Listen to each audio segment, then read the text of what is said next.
Carissimi amici di Opera Libera, buon pomeriggio. Ci troviamo a Cremona. Ieri si è inaugurata la 40ª edizione del Monteverdi Festival.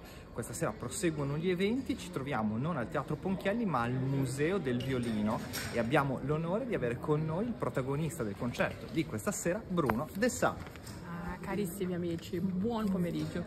Per me è un grandissimo piacere stare in questa bellissima città per cantare in questo festival. È la prima volta che io sono qui e mi piace tantissimo e grazie a tutti voi. Allora, noi faremo l'intervista in lingua inglese dove Bruno ci illustrerà il suo concerto di questa sera dal titolo Roma Travestita. So, Bruno, tell us the leitmotif of Roma Travestita, the concert we will attend this evening with the ensemble Il Pomo d'Adamo, conducted by Francesco Corti. Dai. So the idea of this theme, this repertory, it's because in this period in Rome, we have like a papal rule forbidding women to perform on stage. So all those female roles, they were played by castrati. So that's very well known and very famous, and we have, for example, Cecilia Bartoli, who recorded an album dedicated to this period, but in the sacro area. So basically the idea of this project is cover a little bit the operatic work. So all female roles sung by castrati in the Roman theater. So that's more or less the theme of this album, and also to connect with my voice, which is a little bit androgyn as well. So it's a man singing like a woman, so why not play those roles? Funny. It's funny. It's yeah. funny. It's funny. Yeah. But Bruno, during this evening we will listen to 11 authors, including Claudio Monteverdi. What is your relationship with Monteverdi production, and in your experience, how can you describe the style of this immortal composer? Wow. It's funny and extremely challenging for me to sing Monteverdi, to be very honest. It's not the kind of the repertoire that I'm doing the most. So when Monteverdi Festival invite me for this, and then of course we need to do something dedicated to him, and then Francesco chose this beautiful prologue from l'Orfeo. So for me it was like, okay, now I need to go to this repertoire, which is not the repertoire that I'm doing the most, to be very honest.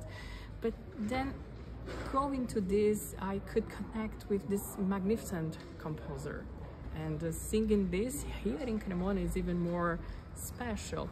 And I think that this prologue, the musica, it's exactly like this non-gender thing, and the beauty of the voice and the text.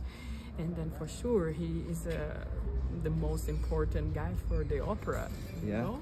Yeah. So it's quite an honor for me to start singing this program with Monteverdi, even not being like the repertoire that I have the most experience, to be very honest. Yeah. But it's a great challenge.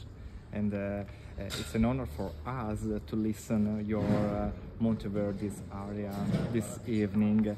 But Bruno, how would you define your vocality, and what, in your opinion, makes it peculiar compared to that of a controtenore?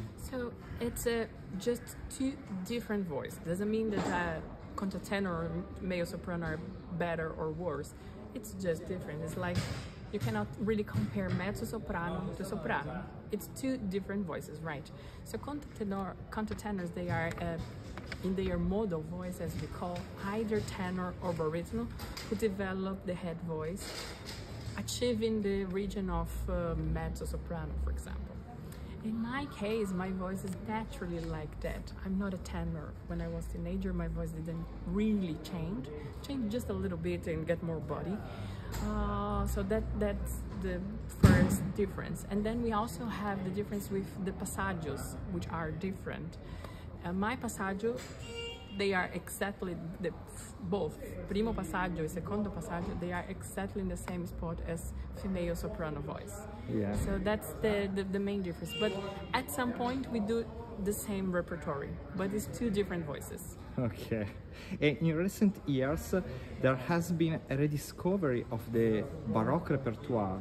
in your opinion, what are the reasons for this renewed interest, and why in Italy this phenomenon is taking place with a certain delay compared, for example, to what is happening in the rest of Europe? Wow, this is a good question.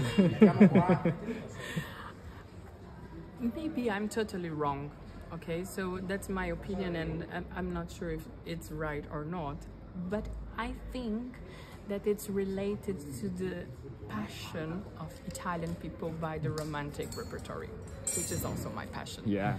So from Rossini, Donizetti, Bellini, Verdi, Puccini, and then we have this massive repertory, and then I think that this also connect people, and then everywhere around you have like people discovering, bringing this Italian repertory, but maybe because of the unity of the country. So we have like this huge movement of Verdi being like almost, you know, reunifying the country. I think that the country got attached to this repertory, which is honestly one of the most beautiful things, and I would love to, I really would love to sing this repertoire way more than I do. So, but Baroque is also beautiful. There's also charming. And who said that Baroque is boring? Who said that Baroque is like flat or with small voices? No. To sing Baroque music, you need also to have a big voice with all the drama and everything. So I think that that's why now Italians are discovering that the Baroque music can be as dramatic as Verdi, as Traviata. Addio del passato. Wonderful, because we are, Cremona is near Busseto, Verdian birthplace, and so and Monteverdi, there is Verdi. Monteverdi. Yeah. And so finally, Bruno, which Monteverdian role would you like to debut next? Monteverdian. Is it bad to say no one? So, which... You can cut this question. No, which Verdian... Maybe, no. Maybe, okay, now I have... Maybe I would like actually, because I receive a lot of invitations to sing Nerone from L'Incoronazione di Popea. But Nerone is not really for my voice. It's quite low. Maybe Popea. So if one day someone would invite me to sing L'Incoronazione di Popea as Popea, then I could maybe go. Here in Cremona. Why not? and so, then Verdi, now Verdi, oh my God. My favorite, of course, is La Traviata. I would like to sing Violetta. Gilda. Pero Violetta, Gilda. Beautiful voice. Come on. It's like a dream come true. That would be.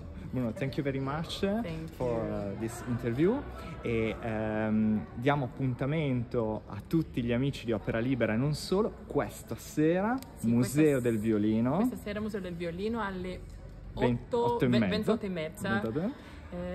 Roma travestita con un fantastico Bruno de Sá. Grazie Bruno. Grazie, buona serata. Mille.